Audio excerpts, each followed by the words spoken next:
The next date to keep an eye on, by the way, July 27th. That's when the Packers are scheduled to report to training camp. Let's get Adam Schefter in here. He broke the news on draft night back in April that Rodgers wanted out.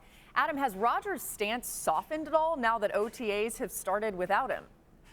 Not in the slightest bit, Laura. In fact, yesterday I was told he is quote unquote strong as hell in his stance. And again, let's just let the facts tell the story.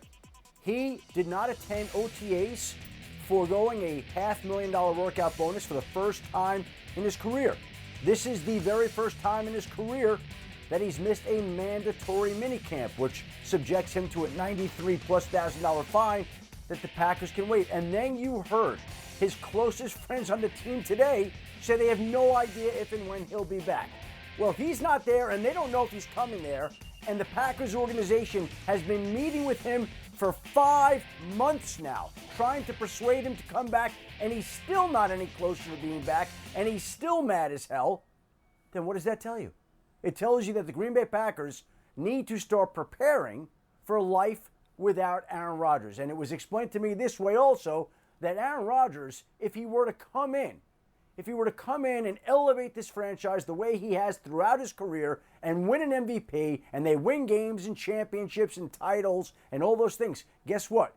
That shines a light on all the people that he does not want to shine a light on. He doesn't want them to look any better than they have when these relationships have been what they've been. So there are a whole host of factors, but if we just slice through it all and look at the facts tell us that the Green Bay Packers have a major problem on their hands.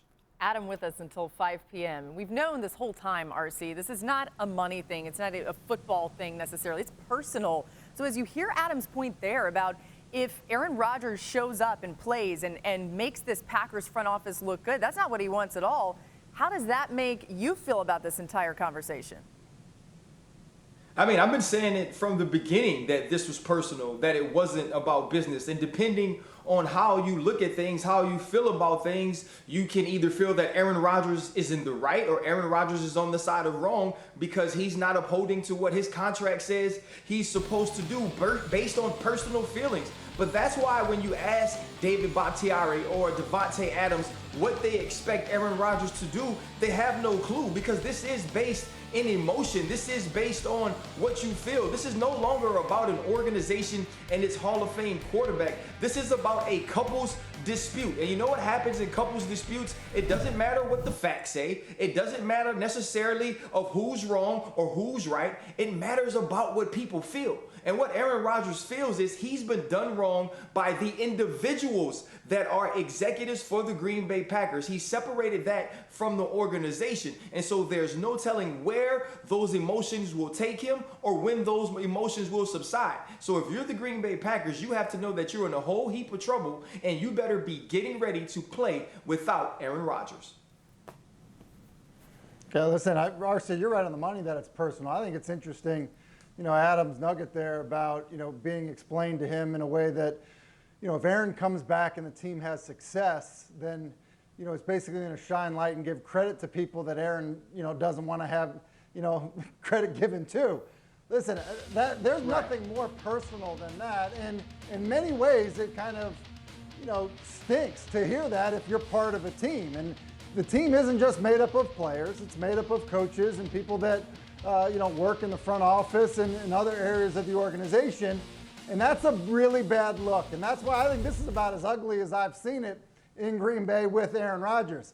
All of that to say, it's pretty interesting to hear some of those players talk because those guys certainly have his back, especially the guys that have been with him for a little while. Because if Aaron Rodgers is wrong by, not wanting other people to get credit, well, I think that those players still also believe that it was wrong to have a quarterback play as well as he did and then have a quarterback drafted without any notice.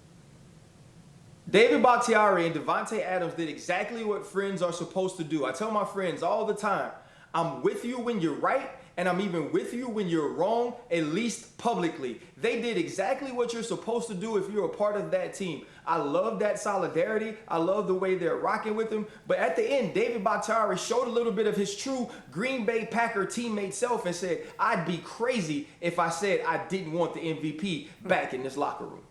Because, Ron, they know that if he's not back, that they will be one of the worst teams in football. And if he is back, Ooh. they will be amongst the best with a chance to compete for a Super Bowl title, which again will justify Aaron Rodgers' feelings and stance and decision with whatever he decides to do. But if he stays away and doesn't show up there and the Packers struggle, that will validate his feelings. And if he goes in and plays like the MVP that he is, one of the greatest players of all time, which he is, and they win, well, guess what? What a job by the president. What a job by the GM. What a job by all those people that helped bring back Aaron Rodgers and keep the Packers where they've always been. And so, I tell you what, guys. I tell you what, though, Adam, we won't get Michael Jordan and Jerry Krause in The Last Dance then. We will get the dance that was interrupted by Aaron Rodgers' feelings. He won't have to say, I hated Jerry and brought him championships. He'll say, I ain't like those dudes, so I ain't go play and win no games. Because obviously, he took that personally. Thank you for watching ESPN on YouTube. For live streaming sports and premium content, subscribe to ESPN+.